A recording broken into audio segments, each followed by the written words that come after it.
How are you? Good. Everybody smile and wave.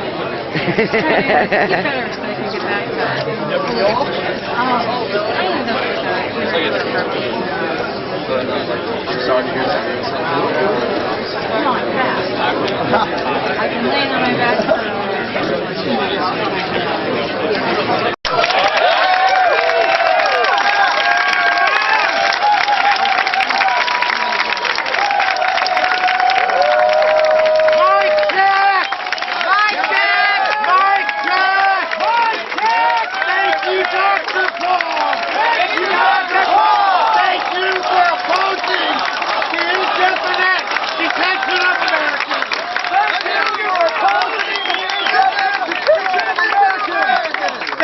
for opposing the Wall Street bailouts.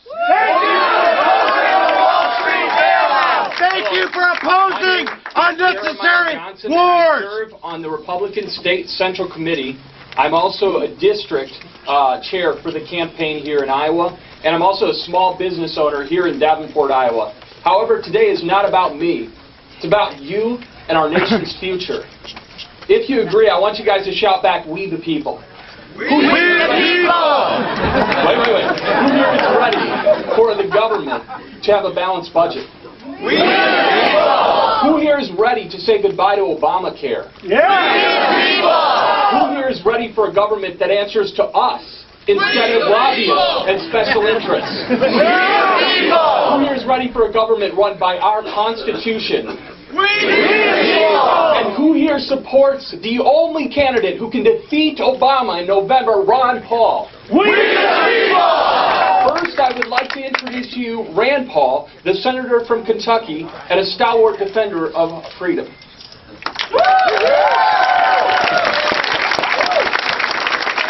like there's a lot of undecided voters here, right?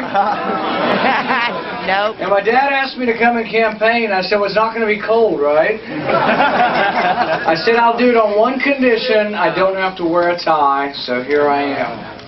Now, y'all may have heard there was a little girl, and she wrote a letter to God. And she wanted $100. She said she would do great things with it if God would just send her $100. Well, the postmaster didn't know what to do with the letter, so he sent it to the president. The president got the letter, and he said, well, that's cute. And he told his secretary, send her $5. So she got the $5, and her parents had taught her always to write a thank you note. It was only $5, but she said, well, dear God, thanks for the $5, but next time don't send it through Washington. They stole 95% of it.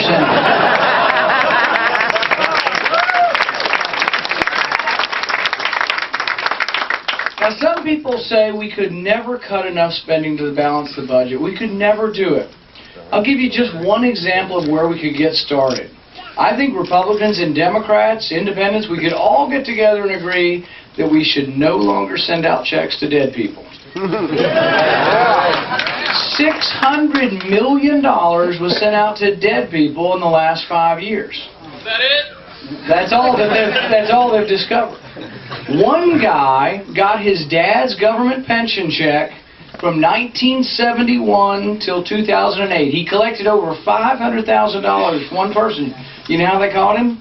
He died. We are borrowing $40,000 a second. Every minute we're going to borrow $2 million. Just in the time we're here today, we're going to borrow over $70 million. We owe China over $1 trillion. You know what the insult, the rubbing salt in the wound is? We owe China $1 trillion, and you know what? We send them foreign aid. We send them economic assistance. We send them economic development assistance to China. It is an insult. It's what separates many Republicans. I introduced an amendment to get rid of foreign aid. You know how many votes I got? There are 47 Republicans in the Senate, and we got 20. There's a lot of conservatives masquerading as conservatives running for president in your field here in Iowa who would have voted and did vote for foreign aid. You need to know about it. There's only one candidate in the race, though, who has a plan that would balance the budget in his first term. There's only one candidate in the race who would cut $1 trillion. There's only one candidate in the race who understands that we will only fix this problem when conservatives and liberals both understand that the cuts will have to be across the board. Conservatives will have to understand that not every dollar spent for the military is sacred or well spent. Liberals will have to understand that not every dollar spent for domestic spending is sacred or well spent. When the two come together, when we recognize the profundity of the problem we face, the day of reckoning that is coming is the debt crisis. It's in Europe now, and the dominoes are falling. But there's only one candidate who truly recognizes this and has the record to back it up. There's only one candidate who the Wall Street Journal described as a statesman whose refusal to compromise is legendary. There's only one candidate in this race who's never been accused of flip-flopping. There's only one candidate in this race who's never, ever voted for an unbalanced budget. There's only one candidate in this race who the soldiers truly trust. Now, there's been a lot of flack about foreign policy and saying Ron Paul, his foreign policy isn't strong. Who do you think the soldiers trust? More active duty soldiers have given contributions to Ron Paul than all of the other candidates combined. That's right.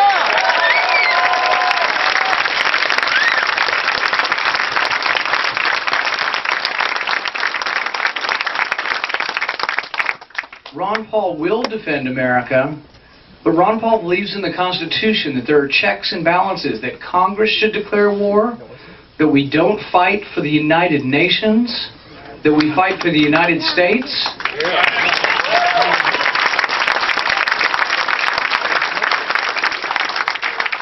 But we do so reluctantly. We fight when attacked, and we fight when Congress approves and declares a war. This is something that you see the media every day saying can't be elected because of his foreign policy. Look at the crowds. Double, triple, quadruple what the other candidates are getting.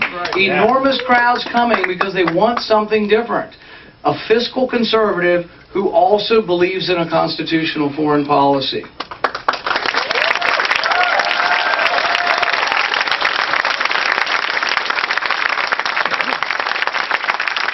With that, I give you my candidate for president, my father, Ron Paul.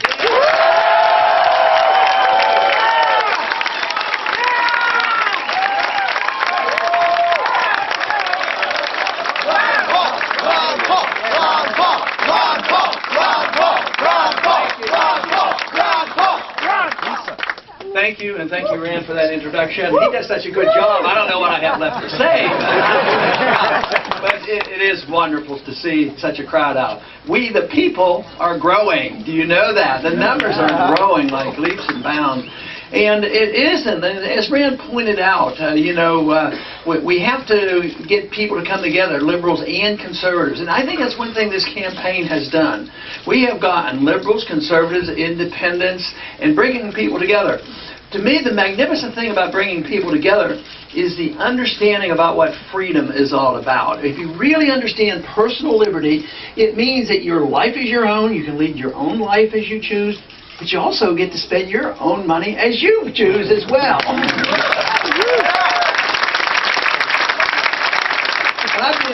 I've been growing with optimism, and I've been in the business of promoting our Constitution and individual liberty for a long time, and quite frankly thought years ago that the best I could do is get to Congress and try my best to set a record and get it endorsed in this local area and get reelected. And I actually believe that setting the record would be my responsibility and obligation. And we did that and got reelected and didn't get opponents and kept winning by larger margins. But the country has changed a lot, and it's desperately looking for something else. And all of a sudden, this message of the Constitution and freedom and American traditions, all of a sudden has become much more acceptable, and people are thinking about it. Yes, it is an appropriate message, but there's also something else going on. The country's in a mess. It's in a mess, and it's an economic mess, a spending mess, an attack on our civil liberties. I am so pleased on the campaign trail recent months here in Iowa that the people have responded to my concern about the intrusion of our federal government into our privacy and our private lives, and I am delighted to know that.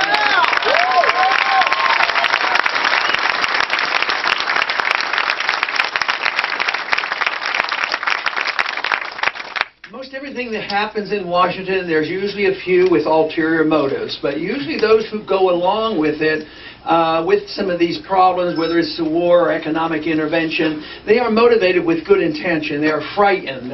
Fear is a tool that politicians use. Just think of how we were, as a people, badgered into supporting the war in Iraq.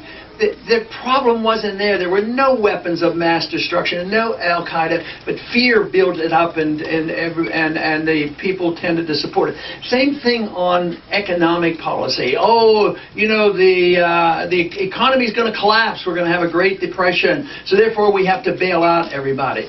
But guess what? The people who were ripping us off and making bundles during the boom times, they got the bailout, and the bad debt got dumped on the people, and that's what we have to reverse. We need to take care of the people and make sure the people who get all the privileges and the benefits and the bailouts, that should stop.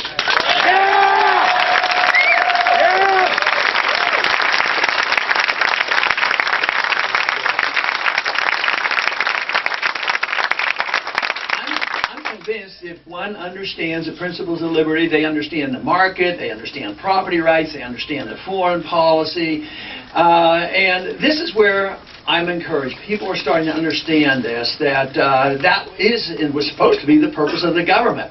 Part of protecting individual liberty in a limited fashion, the federal government has very little to do. They should provide a strong national defense. Quite frankly, I do not feel safer because we have become the policemen of the world and have gotten involved in way too many wars. It's time that we look after our own national defense and start getting our troops back home here.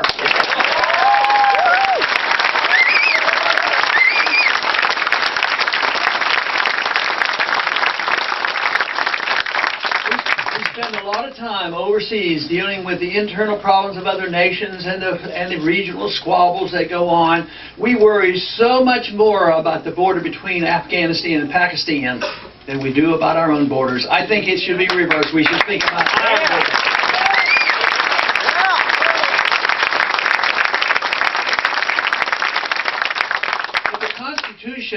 Once it was decided that we would have a new nation and we threw off the tyranny of the king, the states were very reluctant because they wanted to be independent states, so the Constitution was written to protect the independence of our states and limit strictly what the federal government can do. We have forgotten about that. We have forgotten about today's generation waking up to it, if out of necessity, if nothing else, because the federal government is way too big and they're always too anxious to go up one more level and even use international government in the finances and our foreign policy. So that is the reason the Constitution does protect our national sovereignty. We shouldn't be selling out to the WTO, the IMF, the World Bank, and to the United Nations. It should be the United States of America.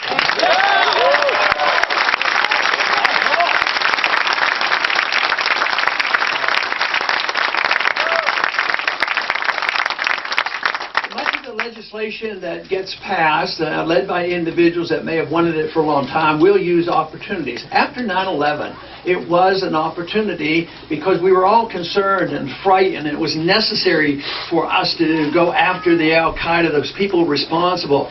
But believe me, going after the Al-Qaeda and going after bin Laden, and then tragically it took us 10 years to do that, was one thing.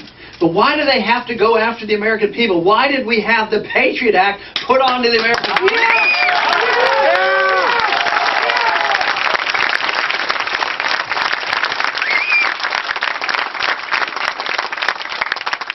The Patriot Act act was essentially a bill that repealed the Fourth Amendment. We are not protected. The government now has authority, government agencies, the law enforcement officers can write their own search warrants. The courts are outside it. They can look at all our papers. They can search our houses. And if you tell anybody that the federal government had been in your house, searching your house, that you break another law, you become a felon by even telling somebody. So we're going in the wrong direction because of our lack of respect and understanding about personal liberty. You know, it wasn't too long ago, about a year ago, the president announced that he has a new policy. The new policy is if you are construed by him and his executive branch of being a bad person, even if you're an American citizen, that you qualify to be assassinated. That is not the way it's supposed to be done. We're supposed to have a trial and charges made and follow through the rule of law. So we're moving in the wrong direction. Just recently it was passed, the President, I believe, signed it yesterday, and that was the National Defense Authorization Act. You know, this is what impresses me, is that I am so happy that you know about it and you know what's coming. So often, and you know, and I know the media's here, and I'm not in the business of bashing the media. You know, they're all our friends. Let me tell you, I don't believe you heard that on the evening news. I bet you got it off the internet to find out what they're doing.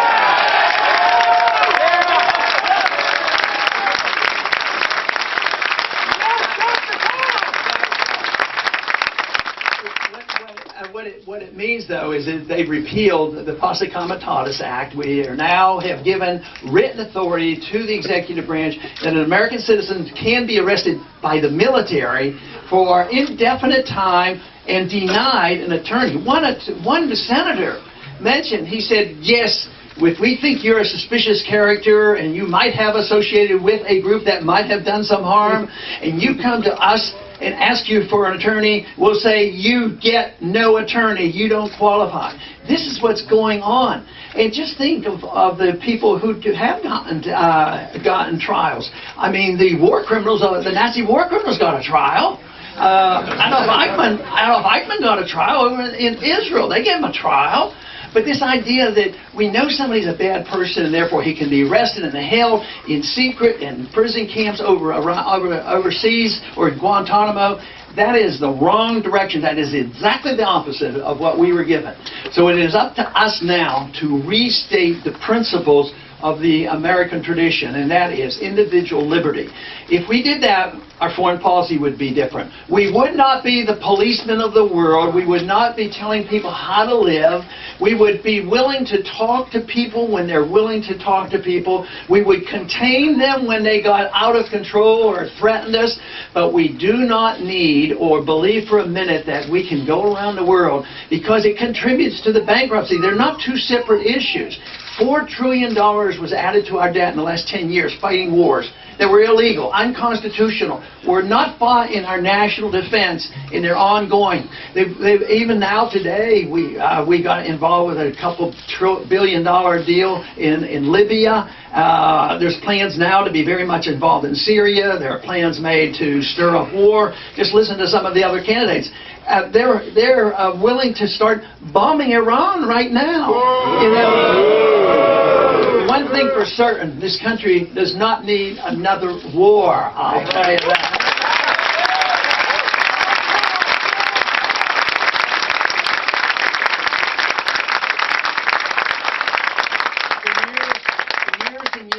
I have said, and many others have, and some still say it, that we have to take care of the spending because we can't pass the debt on to the next generation.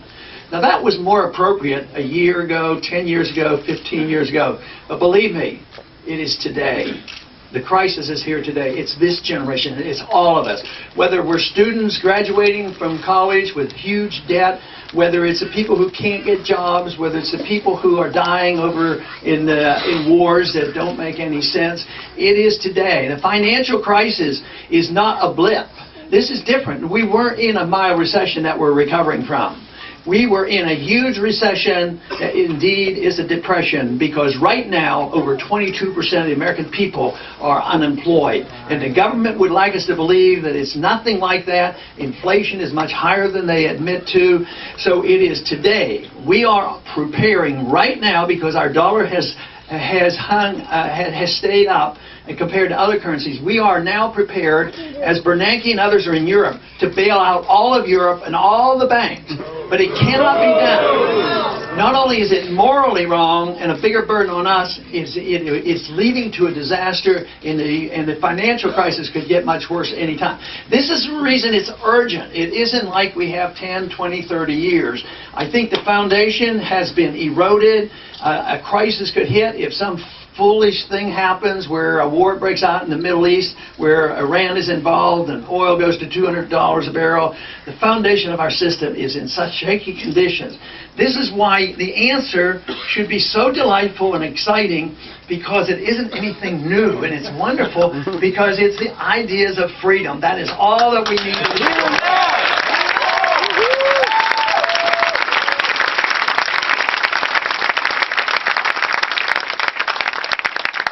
Test of a free society has been in America. We had the largest middle class and the most prosperity. Today, our middle class is shrinking. The wealth is being transferred to the super rich, and our experiment is not working out so well. So we don't have to invent anything new. We have to restore confidence in ourselves, confidence in freedom, confidence in the marketplace of property rights, confidence in honest money, confidence that we actually could exist without a Federal Reserve System bailing out all their money.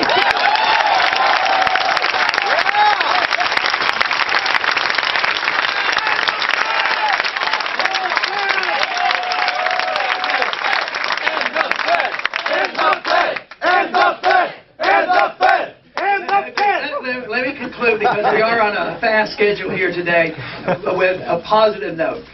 Even before the immediate election coming up here, in the last year or two, the movement has been very significant. The growing number of people who are understanding this, especially when I go to the university, young people, the generation is inheriting all this, are enthusiastic about the cause of liberty. So we have every reason to believe that we can turn this around, and that tomorrow we may well send a message that is going to be heard not just throughout Iowa, but throughout this country, and believe it or not, it could be heard throughout the world. Thank you very much.